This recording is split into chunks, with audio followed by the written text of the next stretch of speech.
बकलधारी बाबा, मो गुरु उपस्थित छात्र बाबू, उपस्थित नवरंगपुर जिला समस्त भक्तवृंद, माँ भौणी एवं दूर दूरांतर आसिथिबा आमर जगत भगवत वृंद, स्वर्गत गोविंद बाबा तांकर आत्मा एवं मध्य समस्त भक्तर हृदय पाखरे एवं एवं मध्य एई मठरे एई पाखरे से आसी अभिनय करुछंती। तांकर सदा सर्वदा थिला महत्वाणी जीव हत्या महापाप। सदा सर्वदा कहउथिले से जीवरे जार दया नाही उद्धव चंडाल अटी सही। एही कथा सब बेले कहउथिले आपण माने सुनिछंती तो सुनिजो। जीवरे जार दया नाही उद्धव चंडाल अटी सही। अच्छा मांस खाइले सिना पाप नाही ए पाप अछि माछरे किछि पाप नाही बोली करी जणे जणे लोक बाट घाट रे कथा होथिले। ताहा मध्ये जगन्नाथ दास अति सुंदर भाव रे लिखिछंती मीन मारंती हीन जाति नरके पहरंती पुत्र नाती। बाबा कहथिले या को हम माने सत्य सत्य रे पालन कले अति सुंदर हेबो हेबो कि नहीं हेबो। तो बहुत मु देखुची बाट घाट रे आजकल माता नहीं करी ए धर्म ना नहीं करी मद पी करी रास्ता घाट रे पडुछंती। मद मरे मरिबो दरे दरिद्र हबो या सुनिश्चित कथा कि नहीं हैं। गुरु को न मानिबो नर गुरुटी साक्षात ईश्वर। आम गुरु कोटी कोटी टंका धरि आम गुरु भलिया गुरु खोजी गले लोक पाइबे कि पाइबे नहीं। आजिकाली वेशभूषा गुरु कोटी कोटी टंका धरि उड़ा जहाज रे खोजी गले मिलुची। आम गुरु भलिया गुरु पाइबे नहीं। गोविंद बाबा भलिया गुरु आसीबे कि आसीबे नहीं। तांको कथा मने पडुची तांको कथा सब बेले मने पकड़ले आम अश्रु झरुची। तो दिने पर कथा आज शिवरात्र रे नंदी और गणेश देखिले जे बापा काली तुम शिवलिंग रे शह शह हजार हजार श्रद्धालु आसिकी नड़िया बाड़ेले काली की आज मार पूजा रे कहीं की रक्त मुखा माँ उग्र रूप नहीं। शिव पचारे नंदी को गणेश को तमें कौटी देखिल फिले आमे देखिलु काली केते सुंदर पूजा है क्षीर दही नड़िया चूड़ा सब तुम मंदिर रे आज गोटे दिन पर मार मंदिर रे बुदा बलि देकरी रक्त मुखाई माँ निकेनु जर्जरित रूप रे अछंती। या बाबा कहते बाबा कथा पिला मने मन रखी बाबा मध्य मते आम घर को जाइतिले से कहते तो तुम माँ को ताहले घर को पसेबनी माँ को हाँ कोठी आमे माँ को अटके गेट रे माँ को द्वार रुद्ध करो। माँ से आसले देखिले उग्र रूप नंदी गणेश देखिले माँ तुम्हें कदापि भीतर को जाई पारिबो नहीं जेहेतु तुम रक्त बोली खाइछ आ तुम ए हिंदू धर्म ए हिंदू संस्कृति रो माँ आ एटा लोक कोन कहबे आ तुम बापा न आसिला पर्यंत तुम गेट रो से पारि रहो हमें पारि अछु। बापा आसिले विचार करी शिव को डका गला शिव आसले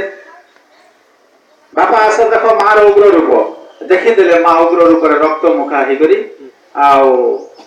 माँ को पचारे पार्वती ये कि तुम एटा हिंदू धर्म रो तुम ए नीति नियम तुम उल्लंघन करी कर तुम रक्त मुखा ही जो सेठे नै केनो पार्वती कहले प्रभु ये कली युग रे मु खाइनी मु निजे हत्या करिनी मु निजे हानिनी कली युग रे नर मनुष्य माने जबरदस्त हानि करी रक्त को मो मस्तक रे ढालुचंती आमे कली युग रे सब मौन होइजु। शिव हसी देले आश्चर्य कथा तुम खाइनी हाँ मु खाइनी तुम मुंड रे पड़ी हाँ पड़ी मो पाटी देखो आगले जीव भितर नाही। आश्चर्य हेले शिव पिले माँ को शुद्ध पानी रे स्नान कर आ घर को खसाओ। ए लेखिले सेठी जगन्नाथ दास के सुंदर कथा जीवरे जार दया नाही उद्धव चंडालटी सही गोविंद गोविंद गोविंद पदु बड़ुछि मकरंद से मकरंद पान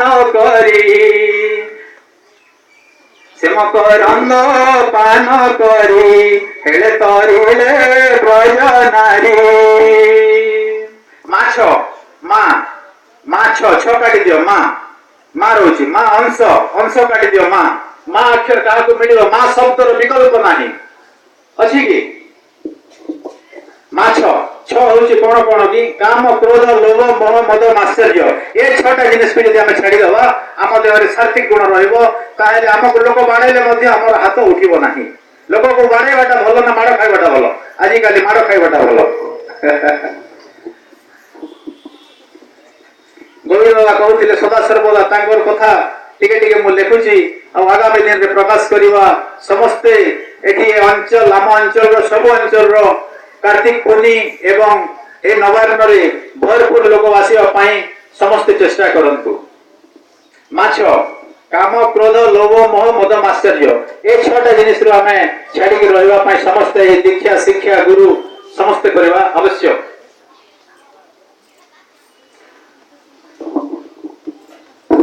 मो तो विशेष किसी कहबे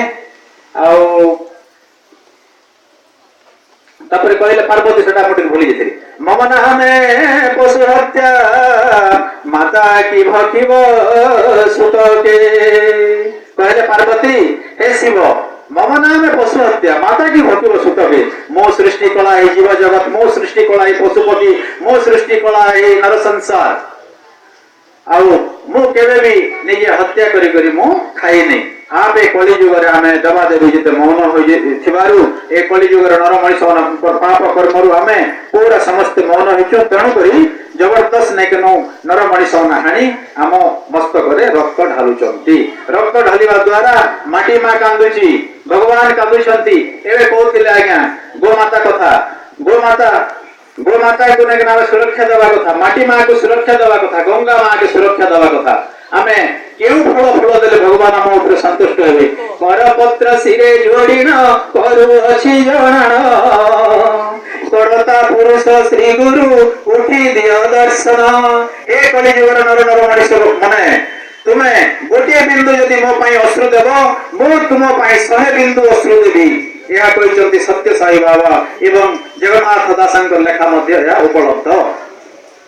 गोविंद बाबा सदा सर्वदा कहते ए देह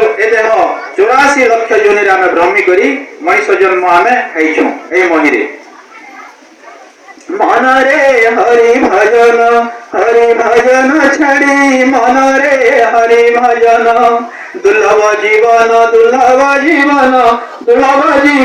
कलु अगाड़ी मन रे हरि भजन छाड़ी मन रे हरि भजन तापर शिव कहले पार्वती तुम अति चतुर ठीक अच्छी आउ तुम केवे भी यही भाया भूल करिवो नाही आउ तुम भूल कले आउ तुमको आउ क्षमा दिया हो नहीं बोली करी चंडी पुराण रे एटा अछि एटा मन बड़ा कथा नाही सदा सर्वदा बाबा कहले ए कथा तो मो आउ विशेष किसी कहबे ने वर्षा होछि आउ मां माने समस्त ब्रह्म ध्वनि सहित नै केनो अलेक नाम का उच्चारण करिवा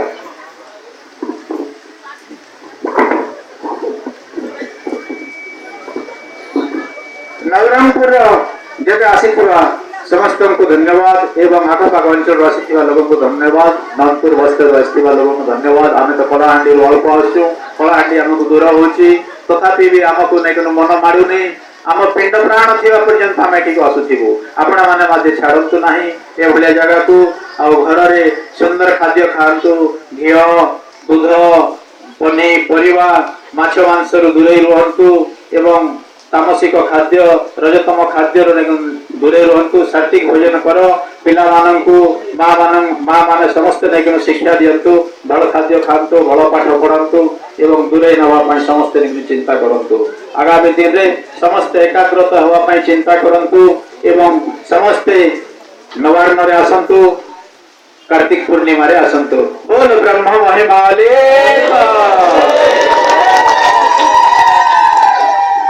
बोलो गंगा माता की विश्व माता की